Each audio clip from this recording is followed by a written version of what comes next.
Hello and welcome to Horror Movie Talk. An opinionated and accidentally funny horror movie review show. Go, go, go, go, go, go, go, go, go, go. I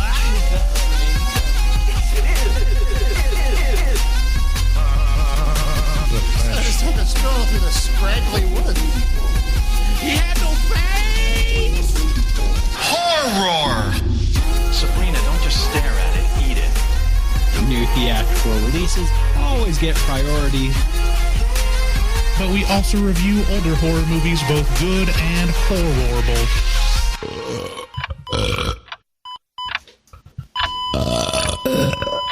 Wow, that didn't sound good. Hey, hey, hey! It's Horror Movie Talk with your friends Bryce Hanson and David Day. Hey, guys. Boy, man. You are... I took a look ahead, a little bit ahead on your script for the show here. You are in for a world of hurt. Oh? Listen, you fucking kid, I'm a Navy SEAL, and I have 300 confirmed kills. I'm about to ban you from Facebook. Oh, you're in for it, buddy.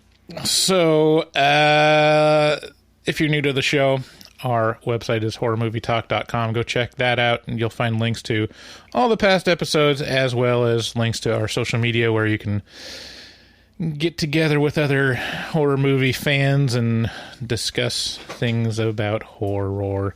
Yeah. We also post new episodes every Wednesday on a movie review, and we just released all of our episodes for the Haunting of Bly Manor after show. So check that out if you've binged the new Netflix series by Mike Flanagan. We have an episode per episode of that show discussing each episode. Man, let me tell you, if you are not, if you are part of the Horror Movie Talk Facebook group, then you probably knew about and were able to catch our Netflix party that we will have already recorded once we release this episode. Right. So that's not on us. That's on you for not being part of the Horror Movie Talk Facebook group. And we do Netflix parties on the second Saturday of every month. So, you know, if you missed it, I'm sorry, but you do have to join that Facebook group. And then you will be alerted to, and you'll get to vote on the movie that we watch for our Netflix party, which I'll update you on what it was. I'm pretty sure it's Can't remember the name of it. Yeah, you don't know. It's like Ready or... No, it's not Ready or Not. It's like... Wish... No, it's not Wish Upon. It's like... Are you ready to rumble? It is a question. It's Would You Rather. Would you rather? Okay. So far, it's winning handily. Yeah. So, if you like the show, please subscribe and leave us a rating on Apple Podcasts. That really helps us out in the rankings as well. If you need to leave us a voicemail, call us at 682-253-4468. We've got a great show today. Today we're going to be... What was that? Nothing. It was a little kookaburra. Today we'll be talking about Halloween 3, Season of the Witch. Must be the season of the witch. Who does that? Donovan. Oh, okay. You remember Donovan? No, I don't. No, it sounds like... He had hits such as Season of the Witch and Yellow Mellow, as Mellow well Yellow. as... Yellow Mellow. Yellow Mellow. Yeah, whatever. We'll start out by giving a brief review and our score for the movie. We score on a scale of 1 to 10, 1 being a miserable dredge where it makes you angry, 5 being an average film that hits all the expected marks, and 10 being so good it transcends genre boundaries. After we give our score, we'll get into spoilers and take a deeper dive into what we liked and hated about the film. Later, we'll be listening to our voicemail in a segment we call Horror Movie... Whoooores. I love the way she says it. Whoooores. So, yeah, we watched Halloween 3, Season of the Witch, and Coke was hell of a drug in the 80s. You're chalking this one up to Coke, huh? Yeah. Okay. Yeah.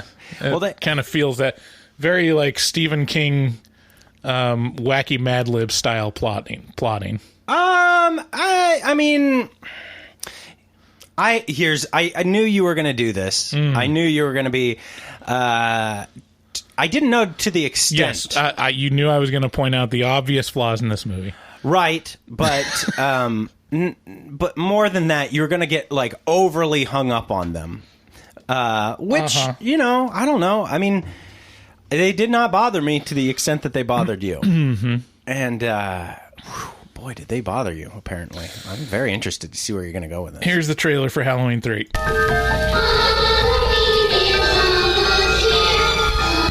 You don't really know much about Halloween. Halloween, the barriers will be down between the real and the unreal. And the dead might be looking in. The last great one took place 3,000 years ago when the hills ran red.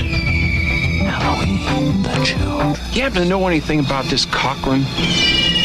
All I can tell you, mister, is watch out. He's watching you, friend, I guarantee you that. Trick or treat. Hey, Mr. Cochran, just what is the final process? Fellas, I was just kidding. Witchcraft. To us, it was a way of controlling our environment. Hey!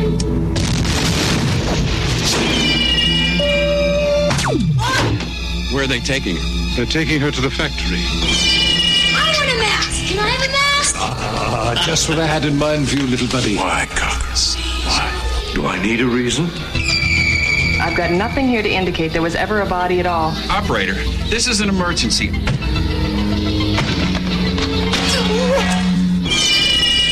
I do love a good joke, and this is the best ever. A joke on the children. I'm glad you'll be able to watch it.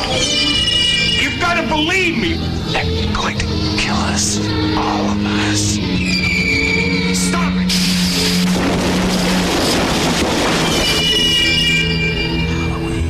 The world's going to change tonight, Doctor. Happy Halloween. Stop it!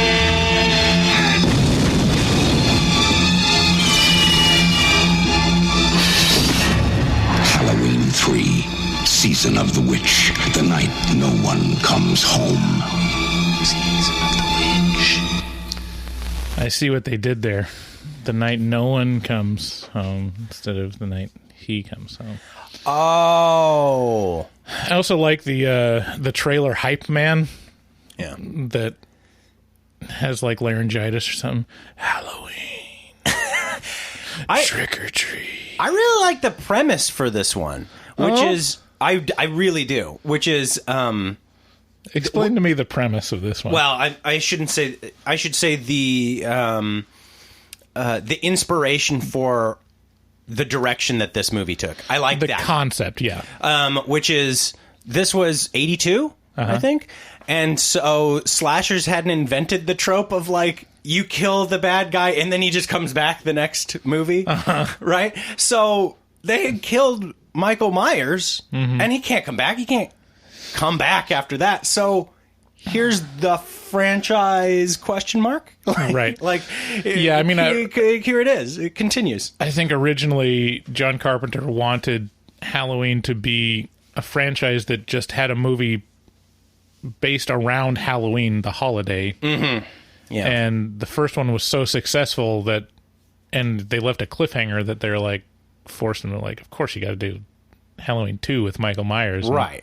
And it continues the night of Michael Myers in Haddonfield. And then John Carpenter gets to do, his other movie for Halloween 3 and try to kick off this kind of anthology concept.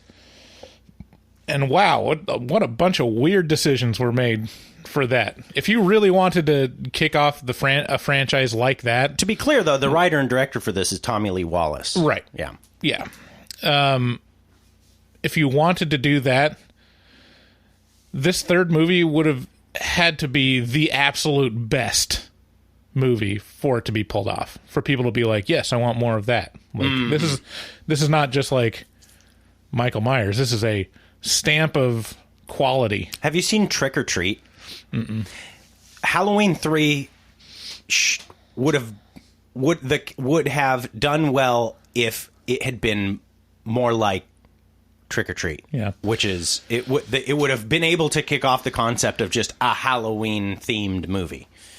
But we do have a big, long blog about this that Keith Harris wrote for us, and it discusses kind of how he enjoys Halloween 3 and also, like, the wasted concept of basically, like, exactly what you're talking about. Yeah. So I have a couple questions for you, David. I have a couple questions throughout this entire episode. I do too, for sure.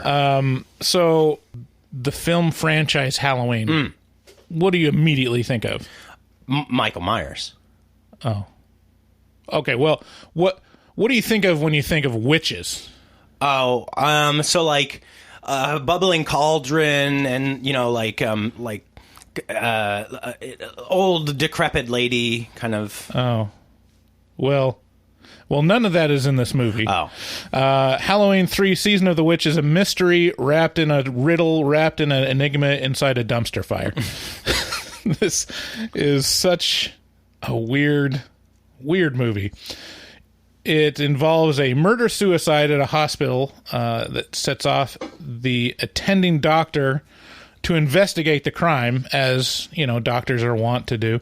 Yeah, the crime scene doctor, investigator doctor. Right. Well, it wasn't even, stuff happens that involves the Irish, Stonehenge, Halloween masks, laser technology, and, laser technology that turns heads into rotten bugs / snake-infested fruit and robots. Right. I mean, that was obviously, when you hear Halloween Season of the Witch, like, you going in sight unseen, like, that's everything that you would expect. That was going to be the second thing. I mean, if you had let me continue. Oh, right. So, I hear a lot of talk about how Halloween 3 is an underrated gem, and that, it was just misunderstood, that there's all this backlash about not having Michael Myers in it, and it skewed the opinion of the film. The reality is, the critics got it right the first time. This film is not underrated. It is rated. It's bad. I disagree. It's real bad. I don't believe it's real bad, and I'm real interested to hear why you think it's not bad. Yeah. Well, go. I mean, you can continue. This film feels like a series of poor decisions, and I assume plentiful cocaine. I would agree with that. The characters in this film are the exact same type of one-dimensional fodder of slasher films, but instead of, like, getting the satisfaction of seeing them slashed, instead, we get Season of the Witch, which tries to weave a complex mystery to sustain interest. However, instead of an intriguing mystery, we get a wacky Mad Libs plot of completely incongruous and random concepts. Yeah. You're not wrong about any of that. Right. Yeah, it's a hodgepodge. It's wacky. It's zany. This is like the exact feeling of a film by committee. And the story behind it is like, so the director-writer wrote a script, and it had a real comedic bent. I feel like, and it was like going to be a real play on, what's going on and the ridiculousness, maybe. All this movie needed to make you happy, and I'm not joking about this, is Muppets popping up and being and like, ha ha ha, like the old man Muppets being like, oh, that's so stupid, ha ha ha. That's all it needs. It's like just a moment away from a Mystery Science Theater. Well, yeah, because it's fun to make fun of bad movies. Right. That's the whole. If you want to watch a bad movie to make fun of, this is a great choice. Like, this is like MST3K could have a field day on this movie. Well, yeah, yes, but no, because the acting isn't terrible. The acting is actually okay. What are you giving this? I give it, 2 out of 10. Oh, boy, it's just barely above a 1. And the reason why I give it a 2 and not a 1 is that this is the exact type of plot that would be in like a Full Moon production. You didn't even have any fun watching this. I mean, there was moments, but like it wasn't enjoyable. It was like, okay, well, they ripped a head off. I could easily see going back and watching this again. Oh my God. Well, I mean, I get it. Like, it would be fun to watch with other people. Like, for personal enjoyment, no, not at all. So literally this feels like the same kind of plot as like the terrible straight to video, like not enough thought was put into whether this makes sense for the audience. It's that film that should have a budget of like $50,000, but this is like a big budget, high value production, and that gets it up to it too. Yeah, you're not wrong about that. I think I would disagree with the two. Okay, well let's start off my defense of Halloween 3: Season of the Witch by saying I do not dislike the Halloween franchise. I think it's a fine franchise. I think everyone who likes it, totally sane, not scary individuals at all. They're not... Thank you. They're not unstable. They're not unreasonable. They're very reasonable people. And they're definitely the least scary of all the slasher fanatic fans. And the most reasonable. So with that, let's burn Bryce on a cross. So Halloween 3... Are you giving this a higher rating because you're afraid of the Halloween No, I'm not. Fans? I'm giving this... Because I think they'd be on my side on this one. I had a much better time with this because for the same reason that I had a good time with Sleepaway Camp, which is... It just felt like campy fun to me. Like it was like it made vague sense, and that was enough. Like it really.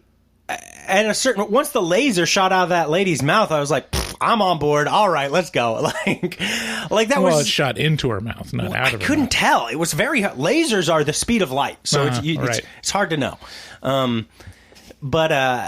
Yeah, it just felt so fun and easy and like what the heck is going to happen next? I couldn't pin it down at any point. It was just yes, it has that going for it.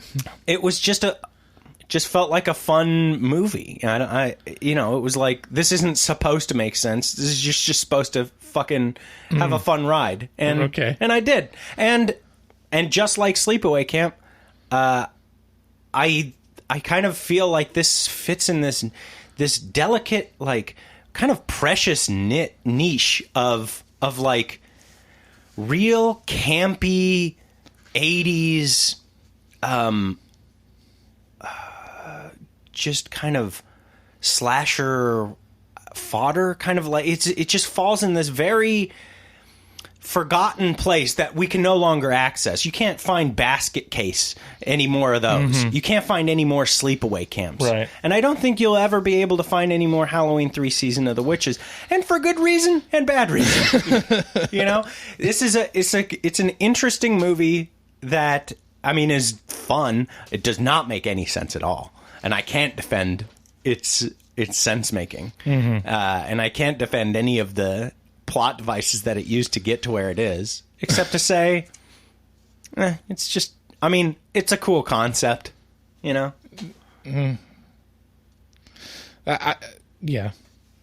The concept, you're talking about like the anthology concept, or are you talking about the actual concept of this movie? Well, the anthology concept is cool, yes, and then also the concept of the movie, which is why? First of all, why does he want to kill all the kids? Yeah. But like, I love it. He even says in the movie, like, because witchy shit. Why? You might be asking yourself, why?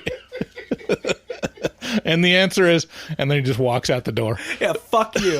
The answer is literally fuck you. Yeah, it was every part of it. I was like, okay, so he's killing his whole base. Like he's got a good, successful. He's got a really successful business model, selling lots of these fucking masks, and then he's gonna kill everybody who buys them. This is his market. Oh, spoilers.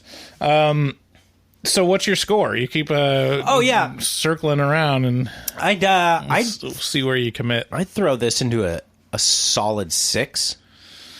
Wow. I would say high 5, low 6. Yeah. Because it really does hit that exact. It really has to do with being in that little delicate niche of like corny but fun 80s kind of tucked away egg, you know? Yeah. It never got there with me. I was just more just like watching it, like a movie. Yeah, but I mean, or, like Silent Night, Deadly Night. Like, I mean, all of those were. You use the example of Silent Night, Deadly Night, and Sleepaway Camp, which I'm on the board. Like, those are 10 out of 10 for me. Like, I absolutely love those.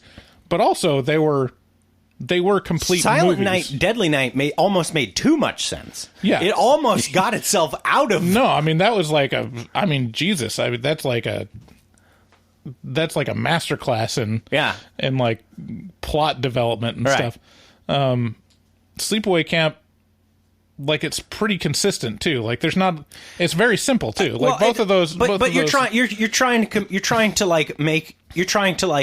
pigeonhole me into this. Like but those made sense. But that doesn't. No, I get it. Like the feeling that you got from them was similar, and I just did not have that anywhere close to that same feeling. I love that feeling that you're talking about, and I wish I could have had it in this movie. There were some moments where I'm like. All right. Like, yeah, there's lots of moments like that, but it's put together in a package that just like it's just not enjoyable to me. Yeah, you're absolutely right when you say has such a high budget that it fools you. Like, I don't know, I can't remember. I think it's called Galaxy of Terror. There are these like real low budget like horror movies from the 80s and regular movies from the 70s and 80s that just skate above the MST3K radar, and this is right there with them, except it had a huge budget.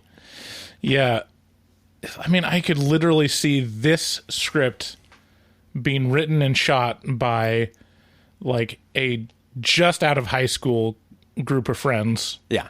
That haven't committed to going to film school. Right. Yeah. Okay, so I give it a 2, you give it a high 5. Sure. So before we get into spoilers, let's just bring to your attention a couple things. First of all, we have the after show series for The Haunting of Bly Manor. Check that out on our website, horrormovietalk.com.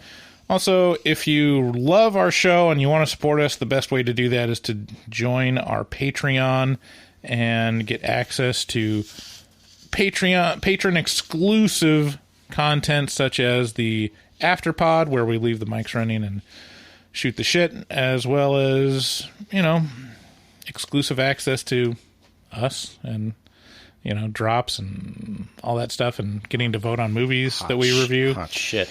Yeah, you guys should also check out our Horror Movie Talk shop over at horrormovietalk.com/shop, where you can buy everybody who has bought one of those shirts is astonished by the incredible high quality, the thickness of these... The tasteful thickness of it. The tasteful thickness of these shirts.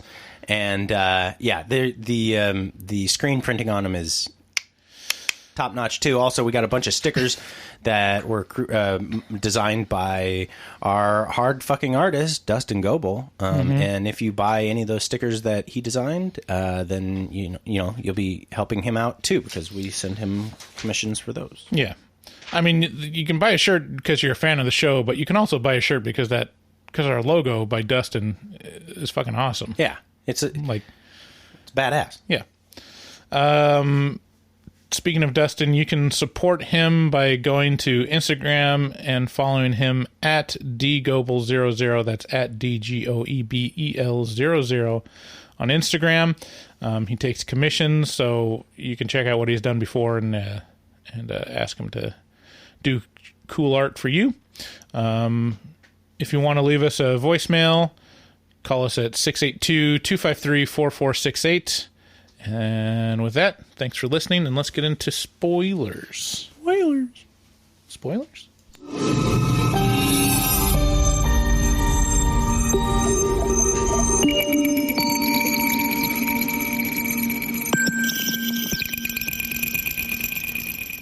Must be spoilers of the witch. Was that a little Frankie McDonald action going on? No, I was trying to do this. Must be the season of the witch. Why not both? Yeah, so let's talk about this movie. Man, I got to pull up the IMDb because did you see the synopsis that's on IMDb? Yeah, I did. I almost wanted to just copy paste it because it was perfect. So while you're looking that up, do you realize the director and writer of this, what's his name? Tommy Lee Wallace, also directed the TV miniseries It. Oh, really? No, I thought that was Mark Garrigo. Mark, whatever his name is. Are you sure? It's got him as a director on it.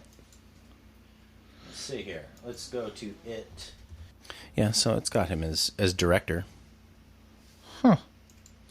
There could be, multiple directors on that. Well, I'll be damned. Yeah. Yeah. Which made about as much sense as this movie.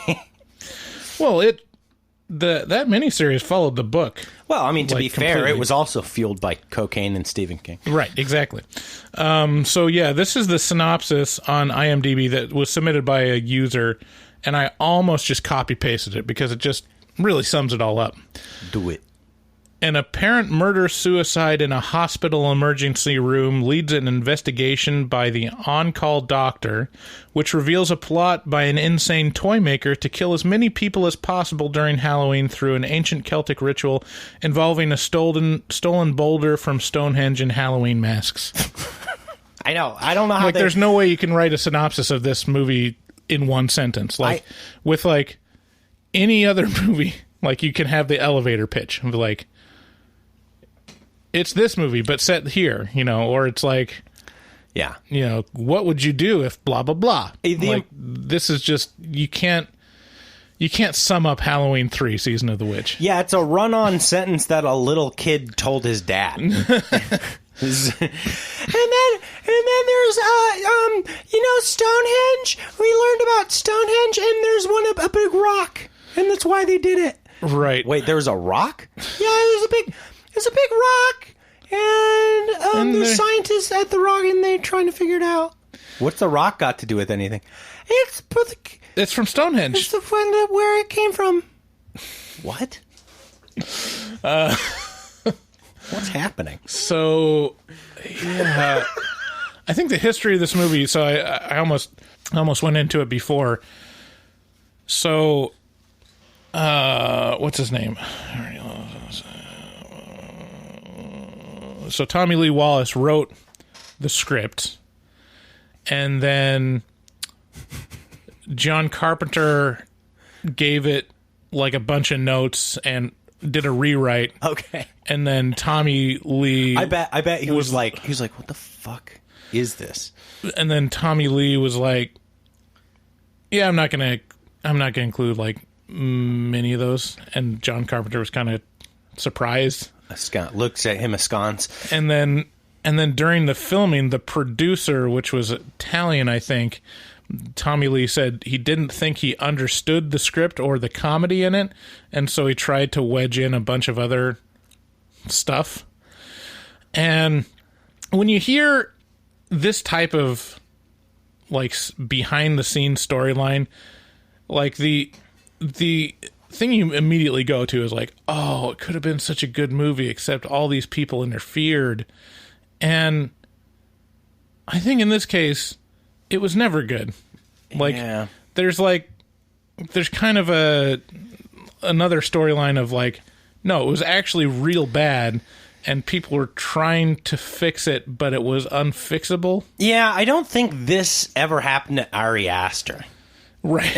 I don't think he ever was like, he started with some bones that were just a little off.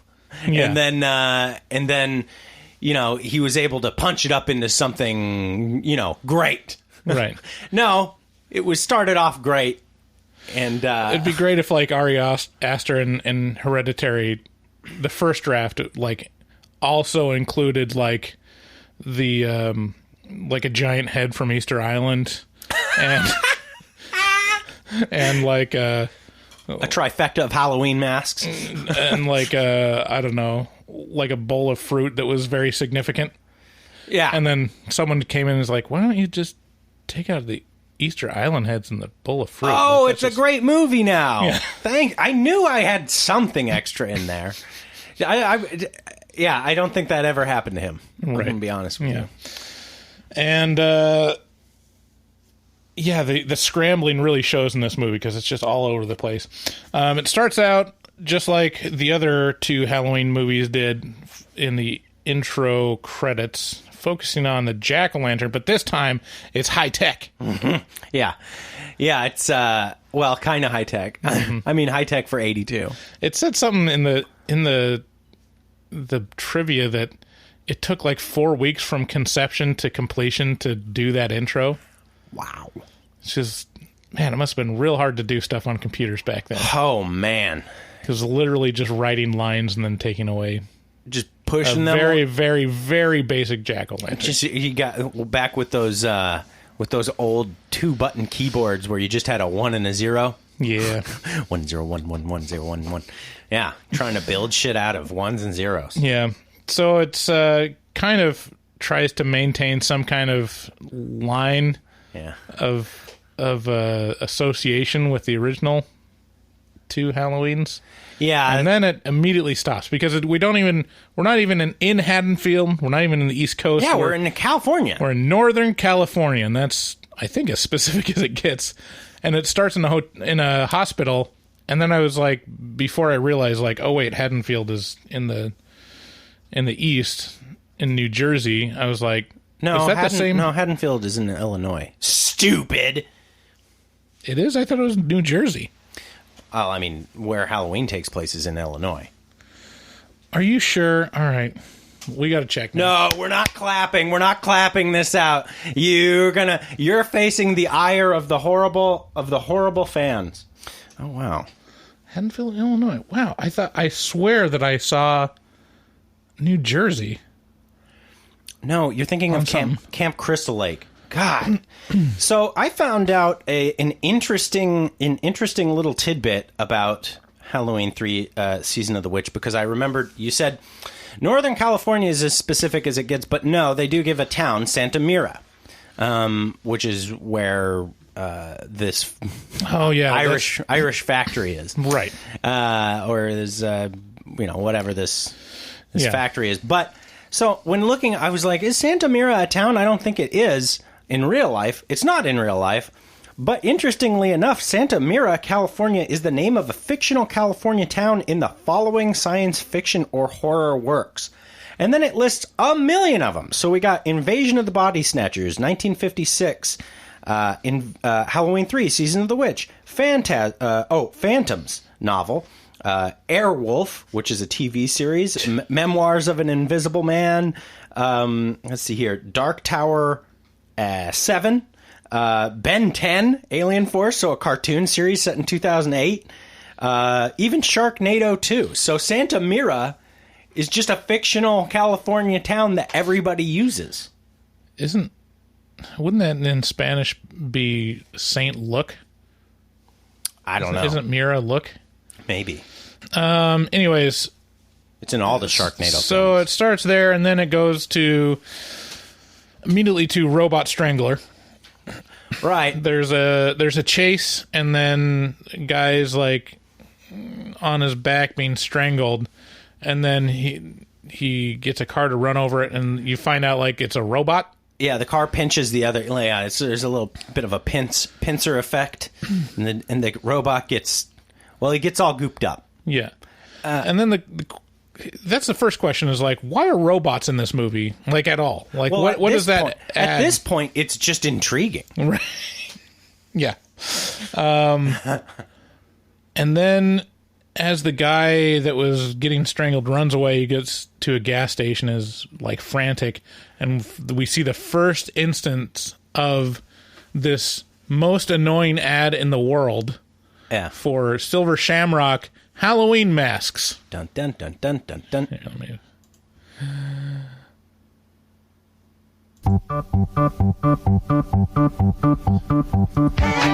I think that happens like 6 times in the movie, just like this.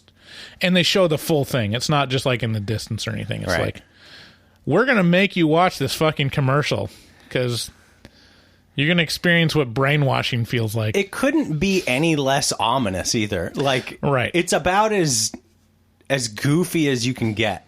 Yeah. And yeah, it doesn't do a lot for the ambiance of the spookiness of the whole thing. Uh-huh. Yeah. And I love like how constructed it is that like the kids just love it. They're like, oh yeah, I'm going to sit in front of this.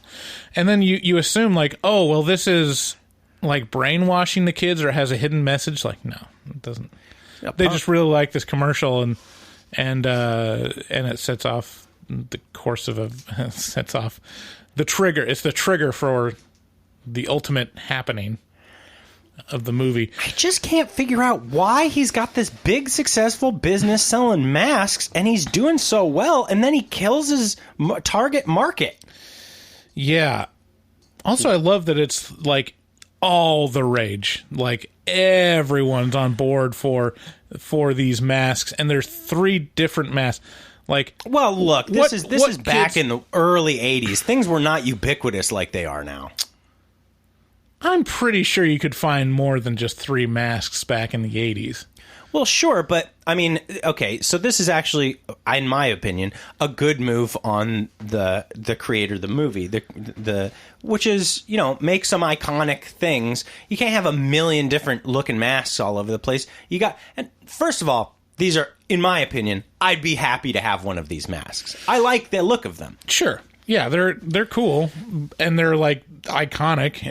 There's the witch, and the pumpkin, and the skeleton, and the rest. But I'd be happy to have any one of those masks. I think like it was limited by the production cost, like because you got to make a bunch of those masks. Well, like, it was limited by the production, but also like now they're kind of iconic in the way. If there was just a million different masks, then it wouldn't be terribly noteworthy. But there's a pretty good-looking pumpkin. There's a pretty good-looking skeleton. Pretty good-looking witch.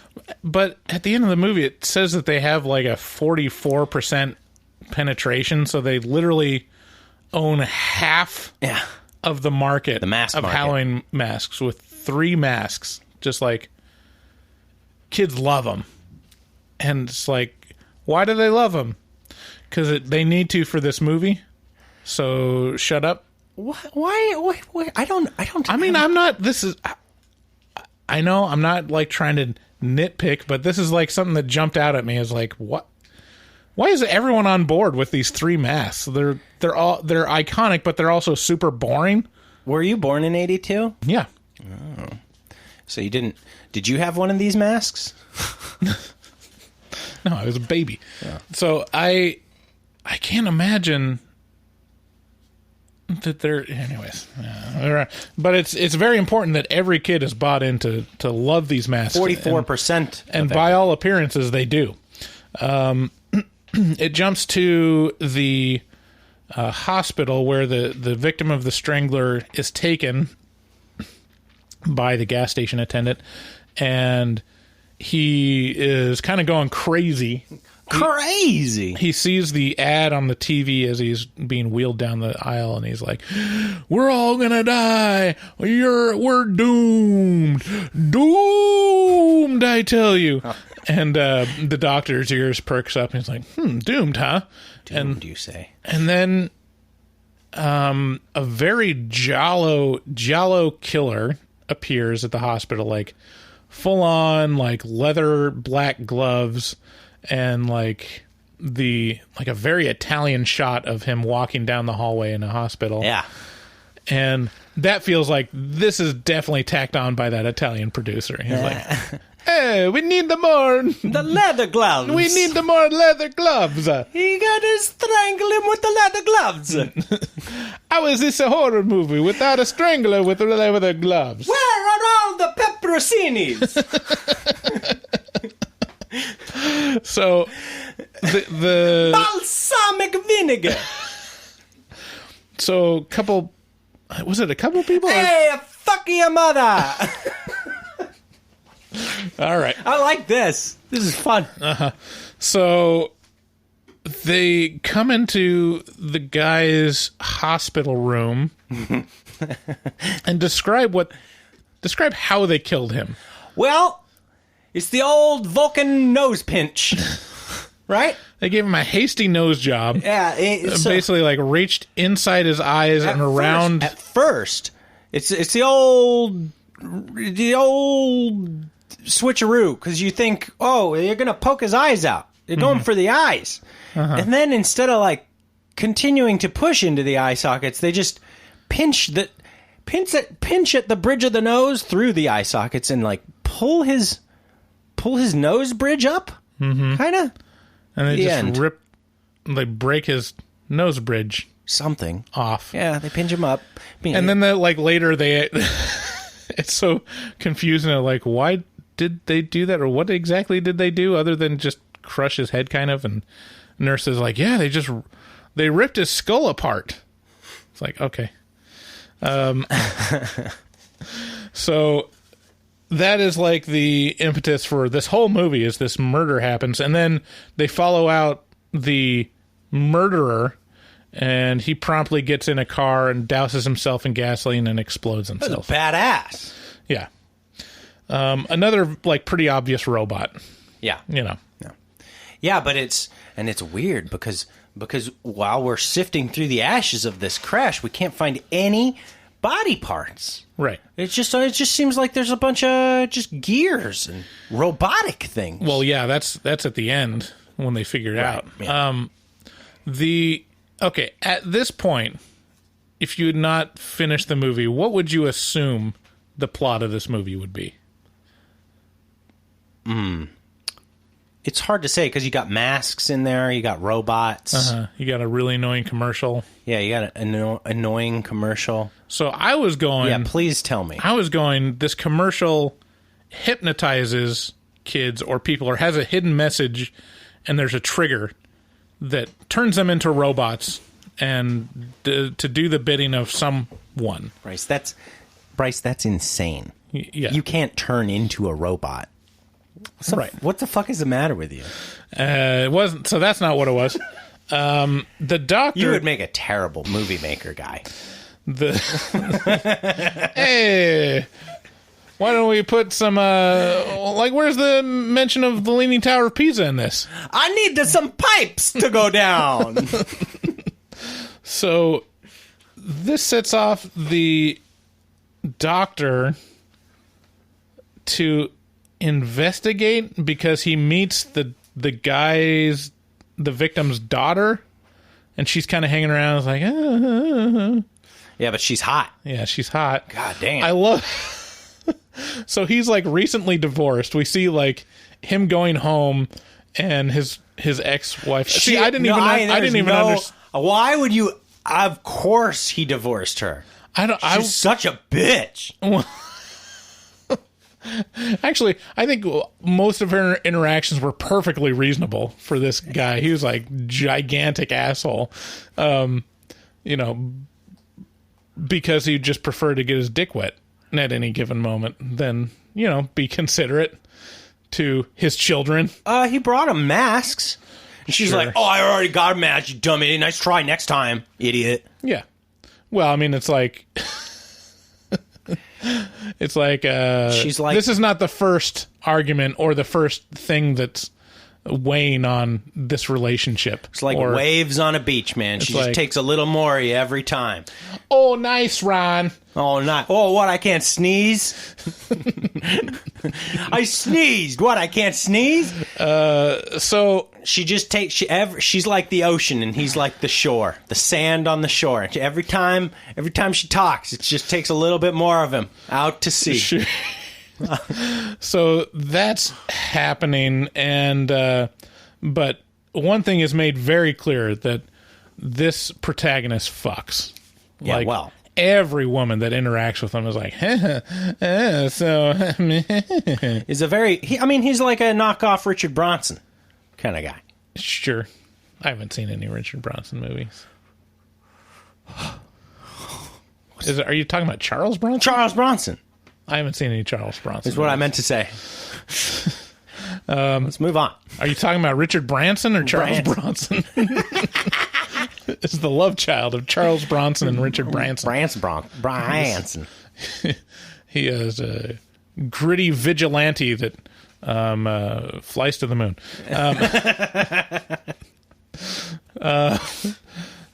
So, anyways, this what's the guy's name? Oh, it's like Ben or something dumb. Daniel. Yeah, Dan. So Dan the doctor man, goes off with the victim's daughter, and he's like calling ahead to his ex-wife, explaining like, oh, I'm not going to be able to do the thing that I said I did. And she's like, what, where are you going? And I love, he's like, no, I can't remember the name of the hotel. I gotta go. It's like, just like, fuck you. It's like, you don't remember the name of the hotel. Like, is that really that hard to remember or just look? Why is this like? I mean, it's just such an off the cuff thing to where this relationship is so weird in the movie that he's on the phone with her at a public telephone. You know, what do you call those things? Payphone. Payphone. Thank you. And he's got his 6-pack of Miller High Life on top of the payphone, and he's like, "Bitch, I gotta go. There's a fucking girl in the car. I gotta go. I got a 6-pack. We're going to a hotel. I can't fucking remember the name of it. I don't want you calling there." So, he goes to this city, Santa Mira, with this girl. And, you know, as they're driving there, he's just recounting the entire history of this city, which is also like, this drew me out of like, okay, this is such a movie thing. Like, who's driving to just a location? Like, they're going to a factory, or they're going to the last place her father went that they know of. And he takes it upon himself to recount the history of this town back to like the 19th century. Okay. Like, back in 1864, this city was founded by the Irish, and it was blah, blah, blah. And it's like, what? Okay. Like, the only reason that anyone would be doing this is if they're in a movie and recounting information for the audience. Well, I don't know. Just feels so weird. I mean, I've lived here for a long time, and I know a lot about, for example, like the history of a town that's very nearby here, Battleground. Because a lot of people will go, well, that's a different and interesting name. Battleground. Why? Why is it named Battleground? Well, funny you should ask. Like, I could do that. I could be like... so, I don't know. It made sense to me. And, frankly, it made me worried about those fucking shifty Irishmen. Yeah. I mean, I get it. Like, when you're local, you talk about the stories of the towns, but I don't know. It just feels like he did research. Like he stopped by the library before they went on this road trip just to make sure. Like, I know we're trying to find out where this guy last was in his last location, but shouldn't we really know that? Shouldn't we really get down and dirty into the history of where we're going? Dude, see, this is the difference. I like, for me, I can think of 3 or 4 guys from around here that do this shit to me all the time. Okay. It's annoying. Like, okay, so the guy who my dad originally bought his nursery from is named Shorty. Oh my God, dude. This guy does this shit like, it's in spades. He never stops. And then he gives you candy for remembering little pieces of his story. He'd be like, you want a hard candy? What was the thing I said about this bullshit? And you're like, fuck you, dude. I don't care at all about your hard candy. So, so they arrive in the town. There's a bunch of high-tech security cameras. I love, like, the high-tech in the 80s. It's like, I realize, like, oh, that's a big deal to have, like, a camera. Not just a camera, but a camera with a servo mount that turns incredibly slowly and with the pitch of 1,000 birds screeching at once. Yeah. Real subtle. So they get to this town and they check into this motel, and a crew of characters show up all at the same time. So there's the RV full of ugly Americans. Right. There's what's his name? Buddy and Buddy Jr. and his wife. Yeah. Buddy Kupfer. And Buddy, so the reason for this town really is this factory that makes masks. The mask factory. Toys. And Buddy is their like #1 salesman in the U.S., and so he's coming and getting a tour of the factory with his family. Another lady that was just like coming to pick up an order or something. Yeah. Like she has a toy shop in San Francisco, and she's like, hey, yeah, get in touch with me. Let's stop by, complete stranger. Come see my toy store. It was a simpler time. Okay. And then it's just very obvious, like, okay, well, these people are here to be killed. Right. Yeah. And they find out that, yes, her father did stay at this hotel. His name was in the register. Yeah. And which we had to sneak away to find out. And then there's this drunk that comes up to Dan. And it's like, yeah, I'm going to kill that fucking dude. I hate Cochran. He's such a cock. And then he pretty much immediately gets killed. Which begs the question, how did he make it so far? Right. He's the town drunk. He not only is he a town drunk, but he's clearly been spouting shit about Cochran for a long time. Right, because he's just talking to a complete stranger about it. And then so robot men come and rip his head off, which is probably one of the best deaths in the movie. Oh, it's amazing. Yeah. Yeah, the fountain of blood shooting out of the stump. And they're just like completely don't care. They just walk off. I will say this, all the robots had a very Michael Myers-esque affect. Yeah. I think originally the idea was that all of those robot henchmen were going to have red hair, which would have been great. They should have done that. Should all be Irishmen. Should have all looked like Conan O'Brien. Toy. They go to the factory. Well, no, that's before that happens. The woman that they meet is fiddling around with the mask, and the insignia falls off. Yeah, like the little outer shell. Medallion. Yeah, the little medallion part of the insignia. And she is investigating it, and there's like a microchip. Yeah. And then when you ever see a microchip, you just start poking at it. Yeah. Poking at it with a, I don't know, hairpin or something. I can't remember what she was doing. Well, you don't want to do that because of the misfires. And then zap. That was the best part of the whole movie. Yeah. At that point, by the way, I was like, well, I love it. Yeah. This is great. I like your next note here, which is this whole movie is spent explaining what the movie is about. Yes. Because, I mean, you could just say that and you'd... I mean, that's... that might not be fair, because isn't that really what a mystery is? Like, any That's mystery true. movie is explaining the mystery. That's true. But there's a lot of unnecessary mystery within this movie. There's just extraneous mystery all over the place. There's lots of like why robots? Sidebars. I still don't know why. Yeah. There's never an attempt to explain the robots. So explain what happens to the woman after she gets zapped by the microchip. Oh yeah, so like a crew of robot henchmen show up. And oh no, I mean I'm just saying, like, how did she die? Like, what did it look like when she? I can't. Basically, her head kind of exploded or melted, and then there's a bunch of bugs that came out.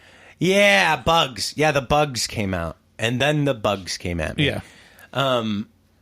Yeah, that was strange. I don't know why the bugs happened. I don't know where they came from. I don't know why the robots... From the laser. The laser made the robots. I mean... I had it set to bugs. This is the 80s, and lasers weren't really understood. Right. It's following Star Trek logic. You know, set your phasers to stun, kill, bugs. Set your phaser to bugs, yeah.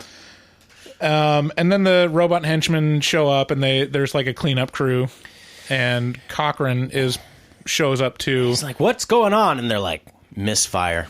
He's like, "God damn it!" And Dan is like, "Hey, I'm a doctor. I can help." And it's like, "No worries. We got the best facilities back at our factory for masks, mask factory, medical facilities." And they whisk her away for bug face lasers.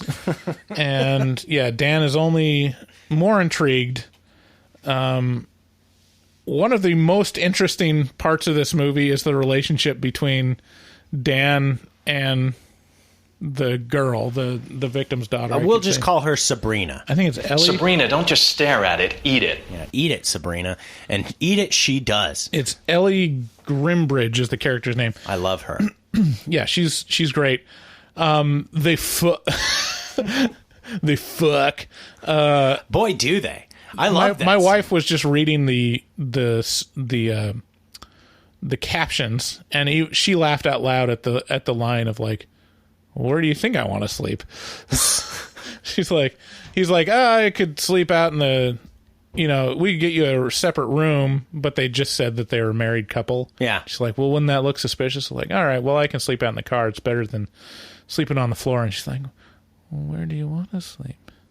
He's like, I mean, that's a stupid question. Obviously. Well, and then cut to the next subtitles, sexily slurping. Mm-hmm. And so they fuck, and then the next scene is them in bed, and she's like kissing on him again, and he's like, are you tired? And he's like, oh yeah, by the way, how old are you?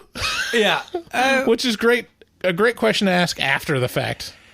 Well, I mean, it's one of these things. What's the strategy there? Like, if she says I'm 17, what's his next statement going to be? Uh-oh. What kind of man is Dan? Is what I'm asking. Oh. Well, he's a little bit of a whore. Whore.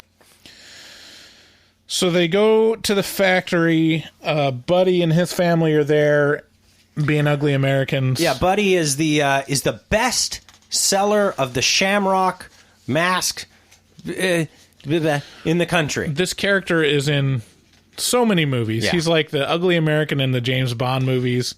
He's in every National Lampoon's Vacation movie. He is. If there's a wacky hijinks movie that revolves around a race, this guy is always there. Yeah, he's in Planes, Trains, and Automobiles. Mm-hmm. Yeah, he is Planes, Trains, and Automobiles. They take a tour and look at all the masks. And I love that Buddy Jr. is like, oh, can I have a mask? Can I have a mask? It's like, bitch, your dad is the top salesman in the country for these masks and you don't have a mask? Yeah, he's like, don't you have a warehouse full of these back at home? Right, you've been selling these better than anyone else on the planet? Yeah. It'd be like, don't have a mask? Yeah. He's like, well, he didn't have the money. Yeah. He did. I didn't know. I don't give him an allowance. Wouldn't be a good mask salesman if you just gave him a normal factory, and except for, well, don't go behind that door. Trade secrets. Right. Oh, please let me see what's behind that door in time. In time. So, of course, that's where Dan needs to look, and he looks back there, and there's like a giant, like, wall, just like this giant operation of people on computers, and it looks like the end scene of Close Encounters of the Third Kind, where they're all sitting around at a big console. Yeah, at a big console, like 30 people are on computers typing at buttons. And then you kind of go, geez, boy, there's a lot of infrastructure here for a mask-making facility. And then he gets caught by Cochran, and all of a sudden Cochran knows who he is, because, he just does. Dan does, our protagonist. Is that who you're... Dan gets caught by Cochran. Yes, okay. And Cochran is like, oh, so you are Dan Chalice. It's like, wait a minute, how does he know that? Or why would he know that? Right. But it doesn't matter. It's like, it's the villain trope of like, you were trying to be disguised, but I actually knew who you were the whole time. And also, here's my evil plan. Ha ha! Yeah, the Mandark laugh. So that's what happens. And then Dan is... What happened? So, no, the girl gets taken, and then he gets caught, right? That's what happens. Yeah. Well, I mean, it's a kind of in one fell swoop. Yeah. So, anyways, they're caught up and they're trapped in this factory. There's a moment where, after Cochran explains his evil plan that involves masks and like lasers and robots and killing all the children that are his customers. Yeah. He walks out the door, and there's like a 3 Mississippi shot of Dan in a skeleton mask or skull mask, just sitting silently in the room. And it was like, that's exactly what the audience is feeling right now. Just like, what's happening? What happened? is happening? I have a skeleton mask. What? And I'm trapped. I'm trapped in this movie. Like, I can't get away from it. Whee!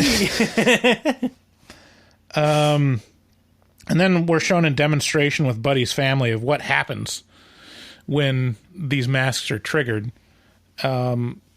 Describe what happens. So the Buddy Jr. is wearing one of the pumpkin masks. Well, first of all, so they get escorted into this like room that's meant to be like a family room. Like, it's made to look just like a family room in a house, right? Even full, like, this is like underground bunker, but it's made to look as though it's a normal family room in a normal American house. Yeah.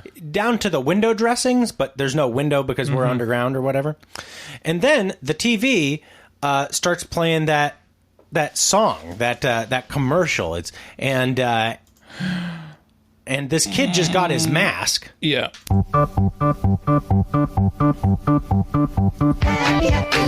Anyways. And so once the song gets done, then this pumpkin starts flashing on the screen. And once a pumpkin starts flashing on the screen, the kid just kind of crumples. Mm-hmm. And the parents are like, look at him crumpling. What you doing there? What's his name? Buddy Jr., little Buddy. And his face starts turning into bugs and snakes. Yeah, from behind the mask. So the mask, first of all, the mask turns into like a real pumpkin, but it's rotten.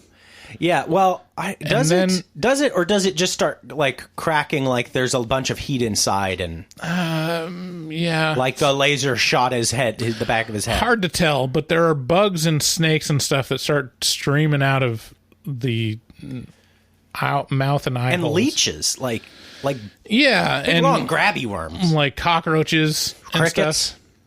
Yeah, all kinds of shit. Point is he's dead. And all of a sudden, all these creepy crawly things are crawling out towards his parents. Man, why would you do this to your best salesman? Because So next, Dan watches this, and then he figures out how to escape, kicks in the TV, cuts his ropes, and then throws the mask over the security camera. Apparently that took a long time to get that shot. Oh, really? To, like, throw the mask on top of the security camera.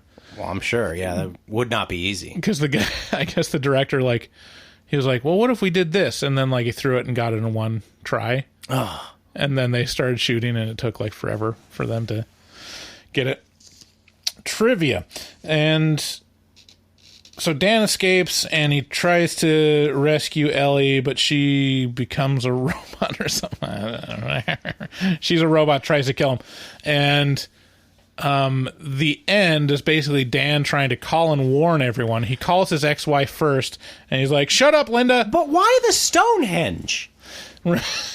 Why the big Stonehenge? Oh, man. Have you ever listened to this? It was so hard to get this thing here all the way from wherever the fuck we brought it from. Right. That was explained, that they take pieces of Stonehenge, and it's a material that's magic, even if there's like a little particle. If you put it in this microchip, it'll shoot lasers or something. Or it makes it magic. Oh. So it shows them like with a giant Of boulder course. from Stonehenge, and it just shows like three men in lab coats dutifully rock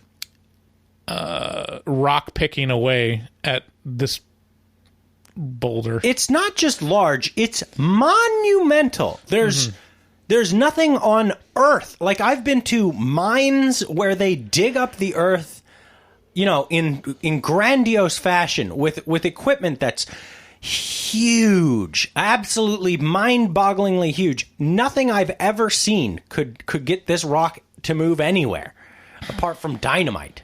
Like, they'd have to blow it up from Ireland to California. Have you ever, you know, the guys that did What Does the Fox Say? Okay, yes. Yves? I know of them. They have a great song called Stonehenge, and it's just, the whole song is about what's the meaning of Stonehenge, like what's the point, what's like the deal, why is it there? It's a great song. We'll watch it in the after show. Okay. So Dan is like, Linda, shut up, they killed Buddy's whole family. And I love that he's like, Linda, you don't understand, they killed Buddy's whole family. He's dead now. It's like, wait, who? Wait a minute.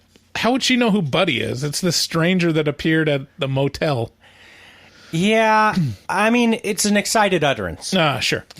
And then he calls a number. Yeah, you like know, the TV station. But, so he calls a number to turn off all of the commercials. He's like, look, I know TV. You don't know me from Adam. I know I'm just some guy, but listen, there's going to be a broadcast, this commercial, the Shamrock commercial, and if it gets shown, 1 million kids are going to turn into bugs, and we can't have that. My kids have these masks, so please turn off these channels. Turn off the channel, and then so they turn one channel off. And then they switch channels, and then the other one turns off. And then the third channel doesn't turn off. But why would they go to the effort of turning off the first two channels just to leave the third one playing? They clearly bought his premise of please turn off the channels. Why wouldn't they just do the third one, Bryce? Okay, so that's a different take than I took. My immediate question is, what number do you call to get two network channels pulled from the air to pull an ad? Yeah, the answer to that is shut up, idiot. We're doing butt stuff. Like it's just that. I mean, yeah, it's a good question. There is no number. But then also, when they do the thing that you're asking them to do to 2 out of the 3 networks, why wouldn't they just do it to the third one? They've bought your premise. Yeah. So anyways, that's how it ends, is that the one commercial isn't taken off the air, and so it's assumed that all of the children will turn into rotten fruit bug monsters. Rotten fruit bug monsters. So I guess in the original ending, the end credits were supposed to be, the sound behind them was children screaming, like all over. Oh, that would have been good. That would have been cool. That almost would have got another point or two from me. But bugs can't scream, though, so they had to cut that out. Yeah. Unless you're talking about those hissing cockroaches. So in review, let's just ask a couple questions and see if we can come up with an answer. Yes, let's. Why robots? Okay, so not sure. In fact, it's really flimsy. The robot thing is made even more flimsy by the antagonist's own admission. At some point in the movie, he says, "Oh yes, robots. They'll do almost anything you tell them to, much like people." So, by his own admission, people would have worked just fine. Right. Like, yeah, I could have probably gotten people to do this, but look at these robots. What would be more expensive, paying a bunch of henchmen or building an army of just like highly sophisticated, completely believable people replicas? Right. Next question. Why does a doctor care? It's about any of this. Why would the doctor? Why didn't they just say the detective? It's the Hippocratic Oath. He's got to make sure that leave no stone unturned.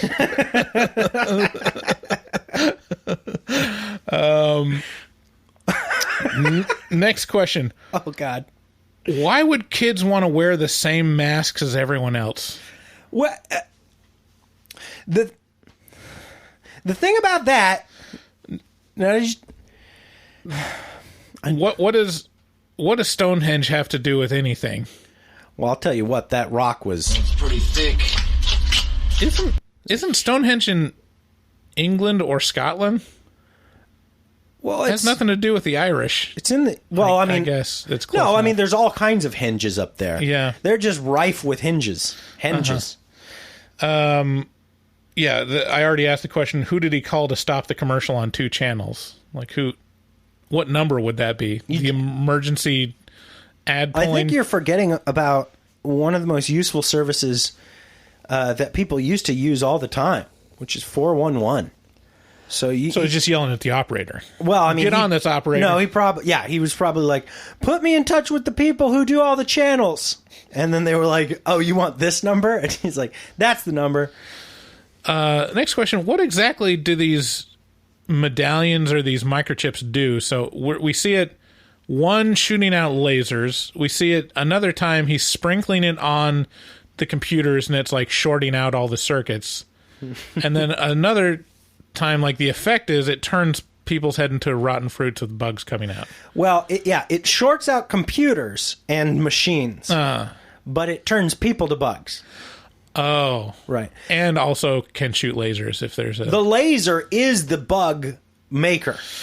Okay, it's a bug making laser. They set their phasers to bug. What isn't making sense to you? Yeah, I've answered all your questions. I think there's something in the trivia where someone asked him at a horror convention or something. The director, he's like, "What does the Irish have to do with Stonehenge and bugs and masks and like just like doing the whole laundry list of the plot elements?" Yeah, and the director's answer was like, "It's magic. Go away, kid. You bother me." We titled the movie so as to avoid these questions. Oh yeah. Also, the overarching question is, what does this have to do with witches? Yeah, he mentioned something about being a witch or something like that, didn't he? I guess it was such a hodgepodge of shit. It's such a throwaway line, though. It's like, we're Celtic and we're I don't know Wiccan or witches or whatever. So this is what we do. It's like, okay.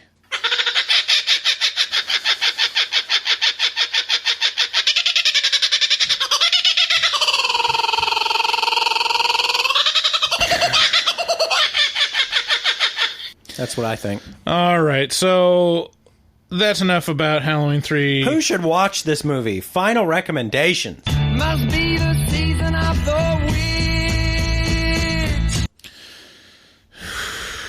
I can't recommend this movie. Boy, you are so hateful. If you've got so much disdain in you. If you want to watch a bad movie with a group of friends, this would be a good choice. But what did you watch this on? On my TV upstairs. with headphones on. On Amazon or... Oh, on Vudu. Oh, okay. Is it free on Vudu? No. Oh, okay. What did you watch it on? Amazon. I thought it was on... it was on Hulu. Is that the other thing where it's like it always says it's free and it's not? Yeah, it always says... No, it says it's on premium Hulu. But that just means it's on, like, Showtime. Oh, okay. So it's like which is an add-on for Hulu. Okay, so let's go on to our next segment. Horror movie. Whoores.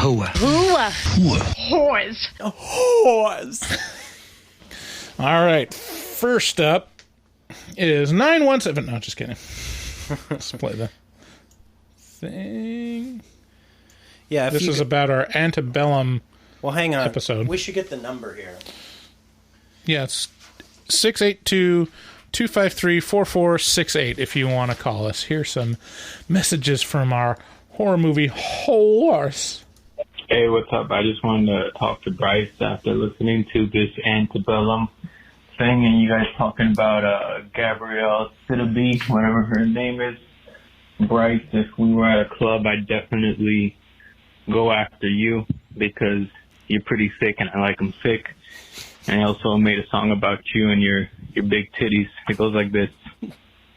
Bryce, your beautiful big titties.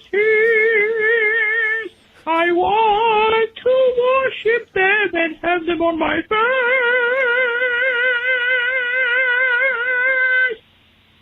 Anyway, thanks, guys. Sometimes you're a good podcast, other times you suck, but it's better than that last podcast on the left. Peace. Bravo. I love it. That was a great song about my titties. Big titties. Hey guys, I'm calling back from the underworld after listening to your shitty antebellum podcast. It fucking sucked. I hate fat girls. Fuck you. Give me that daddy dick, baby. Yeah, so that's our Dark Lord from the underworld calling back. He's always got some rather salacious things to say, and I can't really work out if it's a boy or a girl, but it's got some boy energy. You know, it's got some real like fucking angry kind of hate in all of his messages. Hey, here's one from local. Oh, like literally just down the street, Angelica. Hey guys, this is Angelica from Vancouver, Washington, your neck of the woods. I have a fun question. How would you die in a horror movie? Like, what would be the way that got you killed? Ooh. Just based off how you know yourself. Like, for me, I would most likely trip over my 2 feet and then somehow get chainsawed in half. But, you know, that's just one of those things where you're like, yeah, I'd probably die that way. You just instantly know it. And, you know, for a lot of us horror fans watching a ton of those movies, you get a good idea of you in all of those situations. But yeah, I look forward to hearing your answer. And you guys rock. Keep it up. Bye. Thanks, Bye. Angelica. I think it's a really easy answer on my part because I'm a real fat guy. So it would just be a chase where I couldn't outrun them. And they just walk up behind me and stab me. Wow. Like, that's just... I mean, there's not a lot of creativity with fat guy deaths in horror movies, I don't think. Oh, man, there's so many cool things that could totally happen, and it doesn't have to be fat-centric. I think you're kind of shaming. Well, I mean, I'm just saying, if I was in a movie, you'd just be like, oh, it's the fat guy. That guy's going to get real murdered. Well, wouldn't it be great, though, if it didn't happen? Okay, I'll accept your premise. I gave this one an awful lot of thought when I heard it come in, which was a couple days ago, and so I don't know. My answer is going to be I feel like I'm the guy who would hear something and then run out to investigate it far too soon, and definitely get it. You know, like, what the fuck was that? I'm going to go check. And then he never comes back. That's me every time. Right. I check everything I hear. I'm like, what the fuck? What the fuck was that? So that'd probably be the way I'd go. I feel like you would be like, there's not a character that's equivalent to you, which is hyper vigilant. Yeah, sure there is. He's the guy in Scream. He's what's his face in Scream? The guy who knows all the horror movie tropes. And so he's Jamie Kennedy. Jamie Kennedy. Yeah, in Scream, he's like, "Don't do this. It's gonna happen. These bad things are gonna happen. I'm super paranoid about it." Okay, here's one from Christine. What's up, Bryce and David? Not Christine. Is, Chris C. from your... Chris C. The transcript didn't quite get that one right. The misgendering continues. Your Facebook group down here in good old South Carolina. Hey, brother, I just wanted to give you guys a heads up, tell you to keep doing what you're doing. Sounds great. David, call me back, buddy. You know, send me that letter. Oh, Chris. Talk to you guys later. Bye. I think Chris. I used to play video games with Chris for a long time. Is that Limey? I think it is. So anyway, yeah, I'll give you a call back here, guy. Thanks for calling. Hey, Horror Movie Talk. My name is Adam Eisenberg. I'm from Dixon, Illinois. I listen to you guys every single day. I think you guys should be doing the most controversial movies. Horror, that is. The two movies that screwed me up the most is Megan is Missing. It's about a little girl who was actually a true story about a little girl who was abducted via Skype, and he meets her in the back of a diner of some sort, and they abduct her. And the movie shows pictures, and it's so graphic. I remember I didn't even get that. I usually watch horror movies, and I couldn't even finish this one because of the pictures that were so graphic on it. There was one picture that stood out that just shocked me for about 3 days. Another one I think you guys should talk about is Cannibal Holocaust. I know you guys mentioned Cannibal Holocaust a couple times, but it did a couple of reboots. I know the Green Inferno was inspired based on it, but I think you guys should be talking about it. Seriously, drop me in one of your podcasts. I listen to you guys all the time. Every single day. I never miss it. You guys are amazing. You guys are hilarious. I love the belches. It's fantastic. Keep up good guys. Do good work, guys. I love you both. I love you, buddy. Thanks, Adam. Yeah, Megan and Missing sounds like something that I don't want to watch because that would hit way too close to home. This sounds really harrowing. Yeah. But I would like to do Cannibal Holocaust. Yeah, we got to do Cannibal Holocaust.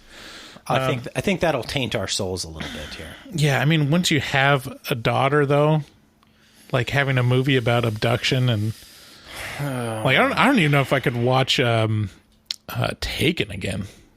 Really? Like I don't know. Well, I guess it'll be worse when my daughter's older, but like yeah, that's pretty harrowing. Boys though, you don't have. So I don't have boys. All I have is girls. So I have very strong feelings about little girls and being abducted and bad things happening to little girls or girl-based violence. I don't like it. It makes me very angry. But boys though, tell me, you have boys. Do you have similar feelings?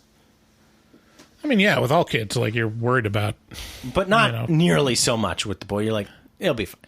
Well, I mean, it's like baked in with girls. Right. It's like eventually they're going to get old enough to where creeps are going to try to like come after them. Yeah. And by creeps, I mean like people like you, like boys that are courting them, fucking creeps. So, okay. This one doesn't have a transcript, so I don't know what's in it.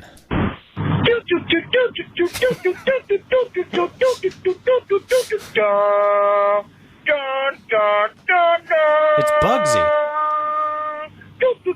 It's your boy Bugsy, driving through the scraggly woods of Virginia, and of course, yes, I'm looking for a podcast. Nothing good ever happens in the woods. Just finishing my camping trip in Maryland. I'm actually from Maryland, the home of the Blair Witch, which went viral before social media. And just to point this out, Halloween is the best franchise. Friday the 13th, just copies, has hardly low production value, and the scene transitions are awful. Nightmare on Elm Street's better, but, I feel that, it kind of sucks having a pedophile as their main character. Touche. Child's Play is better than Friday the 13th and Elm Street combined. The most overhyped series of all time is It by Stephen King. Stephen King can eat my It. If I were to make a parody, I would call it shitty.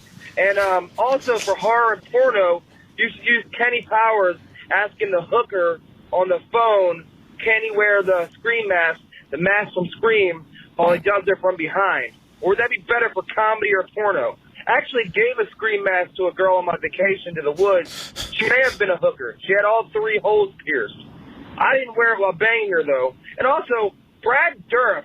Brad Dourif is the voice of Chucky. How do you even forget that for a fucking second? This podcast is truly child's play. Much love, B&D. It's your boy Bugsy Siegel. Always an honor hearing my song at the outro of your show. Didn't I mention that Brad? Yeah, Dourif you forgot it for a moment though. Oh, you weren't able to come up with his name immediately. Right. It took you several seconds. Okay. But how dare But that's Bugsy. Bugsy, if you listen to most of our episodes now, they end with a spectacular song that Bugsy did for us. Yeah, tribute. A tribute to HMT. And yeah, so it sounds like he's safely back from his vacation in the scraggly old woods of Maryland, which I'm happy to hear.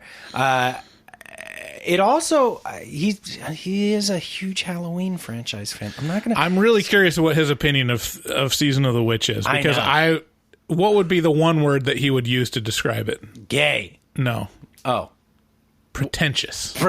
Dude. Any movie. It's so strange. I don't. Can you explain how he looks at horror movie? If there isn't a like person being stabbed to death, then it's he's like, this is fucking pretentious. They talked for 10 minutes. Yeah. I mean, like it's real hard to nail down Bugsy's taste, other than just slashers. Yeah, he's like, well, fucking Halloween, obviously, and I do like his take on Child's Play. Yeah, I do like. We need to get into Child's Play. Yeah. Hey, fuckers who fuck hard. This is Jeremy from basically Milwaukee. I just called to say you guys fuck hard, and that I understand that you wanted to get Drain Addict on the show. Yeah. I'm not saying I have a way to do that, but if I can figure out a way to get that fucker to fuck hard on your show, I think that you should have me on, and I should be a guest. Let me know if you're interested in that deal. All right, thanks. I think I talked to him on social media, and he's an actual plumber, right? And he thinks that he can field the questions for Drain Addict. Yeah. You guys, if you can head on over to Drain Addict's YouTube channel and tell him to come to do a guest spot on Horror Movie Talk. I just got a lot of questions for him, a lot of questions that a Milwaukee man can't answer because they're Australia-based questions, and Drain Addict is from Australia, and I mean, quite frankly, the poop down there goes a totally different direction. So yeah, I don't know. Yeah, I mean, it goes counterclockwise. I don't know. This is the thing. He's got to straighten me out. I have no idea about any of this. All right, thanks, Jeremy from basically Milwaukee. Hey guys, it's Elizabeth. I'm just listening to the Blair Witch Project podcast. I just wanted to give my 2 cents in. I think I might be in the minority here. I really did not care for that movie. I completely respect the movie. However, I totally understand why people give it 10 out of 10 and why it has such great reviews. I feel like a lot of that is the marketing. I was born in the early 90s, and I was about 6 or 7 when that movie came out. So depending on who you talk to, that's too young to see a movie like that. So I didn't really get to experience the marketing, all the, the IMDb searches and everything like that. So by the time I watched it about 5-ish years ago, I really wasn't, into the marketing. I wasn't pulled into the story like I could have been. And I feel like that just is how my generation is now. It's one of those movies we've seen before. So unless you really kind of grew up with that movie, I don't think a lot of people like it. But that's just my 2 cents. I completely respect it as being one of the first found footage films that people love. So, and it really did kick off the found footage fad. So again, I totally respect it, but not a huge fan of the movie. Probably won't watch it again, but I understand why people like it. So thank you guys. Have a good one. I've had a lot of conversations just in the week since we've recorded and released that episode about Blair Witch. Seems to be a pretty polarizing movie. People either love it or are just like, it didn't show anything. Like, that is definitely a movie that Bugsy would describe as pretentious. Yes. I think he did describe it as pretentious. Yeah. I totally get it that if you watched it just completely, dry. Completely dry, it's like, I still think it works as a standalone movie. I do too. Like, I think it still works pretty well in terms of like saying this is the premise for the movie. Right. If you accept it, this is an interesting like way to present it. Yeah, the woods at night alone with somebody attacking you, scary. Yeah, and it does feel real. It sure does. Like, but it's nowhere near the amount of enjoyment you can get from like experiencing the marketing and being there at the time and not having like the context of a found footage. I mean, the last like found footage thing was probably Cannibal Holocaust, and that was kind of a cult classic movie. Yeah. Like, it wasn't widely held. There were dribs and drabs here and there throughout the 90s, but yeah, nothing huge. And, I think the other aspect of liking the Blair Witch Project you hit on in our episode, which is, you said you really need the context of having camped in the woods, right? Especially as a kid, because there are alarming, and I think a lot of people who have never gotten that, it's strange to me to know how many people never got to camp in the woods. Yeah, there's something about like having the realization of how unprotected you are in a tent. Yeah, not only literally just like a very, very, very thin piece of fabric. Yes, yeah, and outside where other animals live. Yeah, and some people go. Yep. Hey, when are you going to reveal rats? Kind of want to reveal rats. Is that Peter? Oh, shoot. I skipped it. Just a second. Hey, when are you going to reveal rats? Kind of want to reveal rats. Think about it, David. Do it for Magnus. Yeah, so Magnus now has a bunch of patrons who are supporting him in his cause of wanting us to review Rats, the 1984 rodent-based classic. Yeah, I think he's been like campaigning, and I don't appreciate it. What's Rats?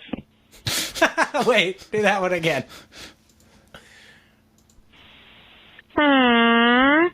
What's Rats? Shut the fuck up. I can't believe David prefers Blair Witch Project over Rats. Okay, Jesus Christ. David, don't let your buddy Magnus down. I mean, dude's been with you through thick and thin, and you mean to tell me you won't even watch Rats for him? I mean, come on, bro. What kind of bro are you? I just don't want to watch Rats. Do you? Hey, what's up, guys? It's your buddy John calling you from good old Virginia. Just wanted to say Glue Glue Bam Bam to my favorite podcasters. Deep cut. And ask you guys when you're going to stop playing grab ass with each other and get the next Netflix party scheduled, goddammit. Oh, yeah. We've been waiting impatiently. Aside from that, just want to let y'all know I had an experience in true horror the other day. Was listening to the podcast, and I heard my voice played over the podcast the first time.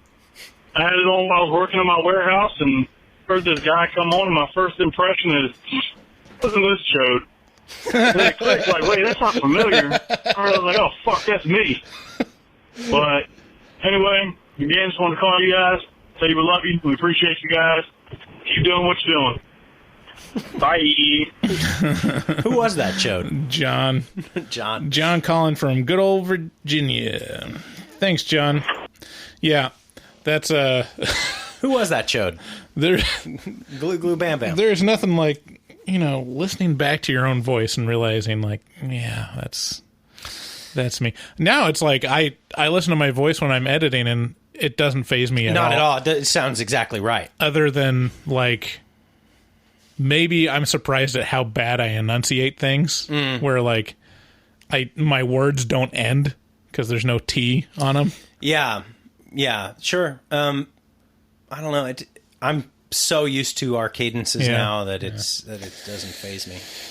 Alrighty, so thanks for calling and leaving us a voicemail. That number again, if you want to call us, is 682-253-4468. Thanks everyone for listening. If you like the podcast, please share it with a friend. Leave us a rating on Apple Podcasts and subscribe on your favorite platform. One way you can support us that I didn't mention in the mid-roll was Amazon. If you click through the button in the banner of horrormovietalk.com, it'll take you to Amazon. You can buy all the things that you're already going to buy anyways, and we'll get a little taste of that. Special thanks to Dustin again for being an artist that fucks hard. How's he doing? Yeah, I think last I talked to him, they were doing a little bit better. So yeah, but definitely still do your best to support Dustin. His family kind of went through a little bit of a tough patch recently. So yeah, make sure to do your best to support the guy who supports us. Speaking of supporting us, we have some new patrons that joined our Patreon that we wanted to thank. Joshua C., Manny R., Caleb C., Short Liam, CZ, Alan R., Didn't finish the name. We're good. Kate L. and Peter M. All new patrons and all supporting us, and they all got access to the Afterpod, and so they know the inside scoop. So consider joining yourself. Also, check out the Haunting of Bly Manor after show. Have all the episodes up right now, so if you're going to binge that show or have binged it, just know that we have an episode per episode for you to listen to. Yeah, it's worthwhile. And the way I would do it is I would watch a show and then I would listen to the Afterpod, because we try to straighten out it can be a confusing series to watch. So we do our best after each episode to straighten out what may have been confusing during each episode. Yeah. All right. Well, till next time. I think next week, what do we have? I think I have Candyman, but I'm not even sure if that's actually going to come out. Candyman 2020. Yeah, I think that's right. But if in a pinch, we'll review something awesome, maybe Bats or Halloween 3 again. Oh, we could do it again. Yeah, that'd be great. Okay. Thanks, everyone. We love you. Bye-bye. Bye. Love you. Bye. Looking for a podcast full of burps and gas, perverted cast, skinny and fat? Look no further. Horror Movie Talk is accidentally funny, begs to donate money, fake sponsors for dummies, and so much more. New episodes every hump day. They'll pickle your dickle for foreplay. Patreon members have it your way. Vote for a movie every month for the review. Choppa choppa, don't just stare at it, eat it like a taco. Put your tongue through the phone, hoodie, Picasso. Look at them hot kids, swear not a pedo. Got me too'd with Cosby eating jello. Pudding Pops done gave Bryce flatulence. Drain addict Dave doesn't give a shit. 1 through 10, is it horrible or excellent? Oil me up, daddy, is dinner Robinson. Kiss Bryce Hansen. Look at them hot kids, Chris Henson. Masturbate with a crucifix, exorcist. Face huggers, chest bursters, alien. Linda Blair peed on Sigourney Weaver. I know it's true cause it came from social media. Patrick Bateman can't understand you. Stab you to death for rotten apple reviews. Opinionated podcaster with a doctorate. Spookology, doctor of philosophy. Bad gastritis, need colostomy. Turn Patreons into human centipede. David Doobie Day, scare him, no expert. And Goble fucks hard, professional sexpert. Afterpods, taglines, and porno flicks. American Psycho, them guys pretty sick. Choppa choppa, don't just stare at it, eat it like a taco. Put your tongue through the phone, hoodie, Picasso. Look at them hot kids, swear not a pedo.